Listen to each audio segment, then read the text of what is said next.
ओम पालाशु शंकासम तारकाग्रहमस्तकम रौद्रोद्रात्कम घोरम तम केतु प्रणमाम्यहम। नमस्कार, मैं हूं आर्यन पांडे ज्योतिषाचार्य।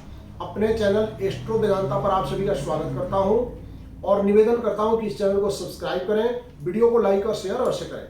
यदि कोई सुझाव अथवा प्रश्न हो तो कमेंट्स में लिखें। मैं ज्योतिष से संबंधित समस्या का समाधान वीडियो के माध्यम से करता रहूंगा।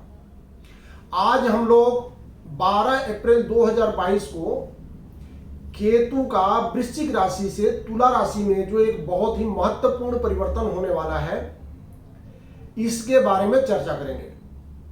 केतु का ये परिवर्तन बहुत ही महत्वपूर्ण परिवर्तन है, क्योंकि केतु एक छाया ग्रह है, परंतु कुजवत अर्थात मंगल जैसा फल देने वाला माना जाता है।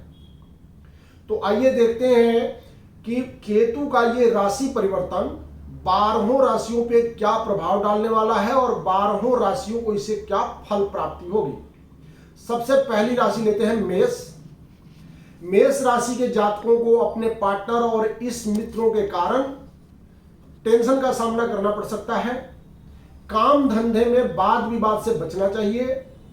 व्यवसाय तथा जॉब में आपके नजदीकी और सहयोगी जो हैं, उनके कारण आप किसी अनजाने समस्या में फंस सकते हैं, सावधान रहें। धोखा अथवा छल होने का योग है।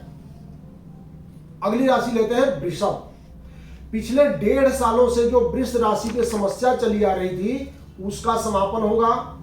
एक तरह से अनजाने बंधन से मुक्ति मिलेगी। अभी तक जिस काम को करने में बार बार असफल हो रहे थे, उसमें सफलता मिलेगी।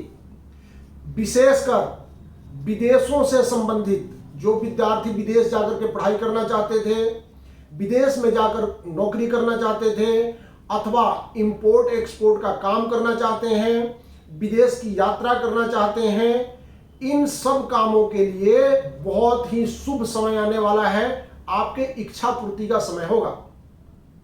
अगली राशि लेते हैं मिथुन।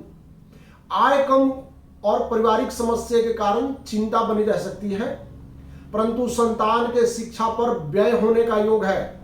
शिक्षा के लिए दूर की यात्रा होगी। धार्मिक यात्रा भी हो सकती है। धर्म कर्म से जुड़े रहे, धार्मिक प्रवृत्ति बनी रहेगी। अब अगली राशि लेते हैं कर्क। अपने रेगुलर आय के प्रति सतर्क रहें। रेगुलर आय को यथावत बनाए रखने के लिए पहले से ज्यादा परिश्रम करना पड़ेगा। कार्य व्यवसाय में बाधा का भी सामना करना पड़ सकता है। शिक्षा और जॉब को लेकर के चिंता बनी रहेगी। मांगलिक कार्य पे व्यय होने का समय है। जरूरतमंदों की मदद करें, मर्यादा और नियम संयम का पालन करें, तो आपके बिगड़े हुए काम भी ठीक हो जाएंगे। अब अगली राशि लेते हैं सिंह। परिश्रम का पूरा फल मिलेगा और लक्ष्य की प्राप्ति होगी। कार्य व्यवसाय में आ रही बाधा समाप्त होगी। स्वास्थ्य के प्रति सावधान रहें। अब अगली राशि लेते हैं कन्या। आय बनाए रखने के लिए पहले से ज्यादा परिश्रम करनी पड़ेगी। व्यवसाय में अथवा सामाजिक जीवन में अपने से बड़ों का विरोध का सामना झेलना पड़ेगा या सामना करना पड़ेगा। व्याधि बीमारी के कारण कर्ज भी लेना पड़ सकता है।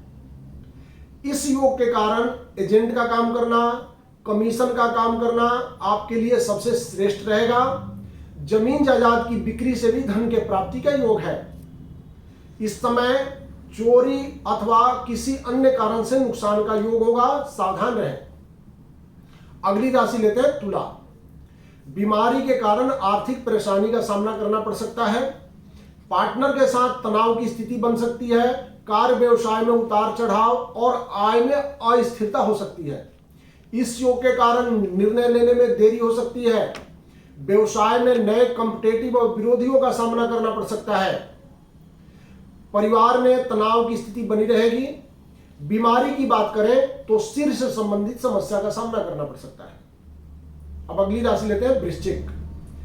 समस्या, विवाद और कोर्ट केस जो पहले से चला रहा था, वो समाप्त होगा।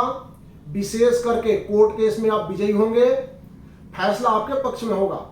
पारिवारिक समस्याओं का अंत होगा और पार्टनरशिप में जो उलझन या अड़चन थी, वो भी दूर होगी।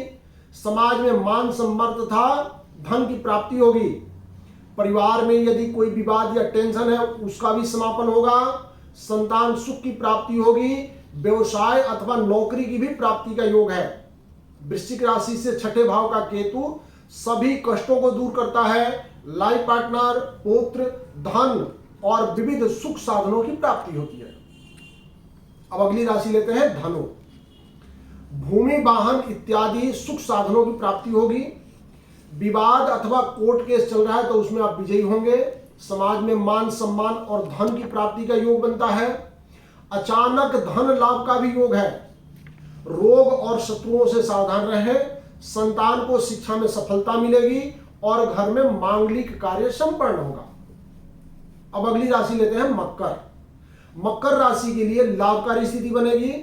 व्याधि बीमारी से छुटकारा मिलेगा। दूर की यात्रा हो सकती है। विशेषकर यदि विदेश की यात्रा करने की इच्छा है वो पूरी होगी। शिक्षा के लिए भी विदेश जा सकते हैं। घर में मांगलिक कार्य होगा। मकान अथवा जमीन की खरीद बिक्री होने से मन की कामना पूर्ण होगी। व्यवसाय की स्थिति ठीक रहेगी, यानी काम धंधा ठीक चलेगा और अचानक कोई शुभ कार्य पे आपको खर्च करना पड़ सकता है। अब अगली राशि लेते हैं कुंभ। वाहन आदि सुख साधनों पर खर्च होने का योग है। पैसा कमाने के लिए पहले से अधिक मेहनत करनी पड़ सकती है। चोट लगने के कारण शरीर को कष्ट की प्राप्ति होने का योग है, सावधान रहें। दूसरे के कारण विवाद में फंस सकते हैं। काम का बोझ ज्यादा रहेगा। भाग दौड़ सामान्य से ज्यादा होगी, लेकिन व्यवसाय में लाभ के नए अवसर भी प्राप्त होंगे। अब अगली राशि लेते हैं मीन। विद्यार्थियों को परीक्षा का परिणाम अनुकूल मिलेगा। परिश्रम के अनुसार ज्यादा लाभ की प्राप्ति होगी, परंतु व्यवसाय में अस्थिरता का सामना करना पड़ सकता है। संतान से चिंता हो सकती है। मकान वाहन की खरीद बिक्री भी हो सकती है। प्रतिद्वंदियों पे आपकी जीत हासिल होगी, यानी जो आपके विरोधी हैं इस बार आपसे मुंह की खाएंगे। मांगलिक कार्यों पे धन खर्च हो सकता है। यदि शादी विवाह इत्यादि की कोई प्लानिंग है तो वो पूरी होगी। केतु को प्रसन्न करने के लिए ओम श्राम श्रीम श्रौम सह केतवे नमः इस मंत्र का पाठ करें। यदि आपके पत्री में केतु अनुकूल नहीं है या केतु से संबंधित शुभ फल की प्राप्ति नहीं होती है तो केतु का रत्न लहसुनिया अथवा लाजवंत धारण कर सकते हैं। कल्याण होगा। नमस्कार।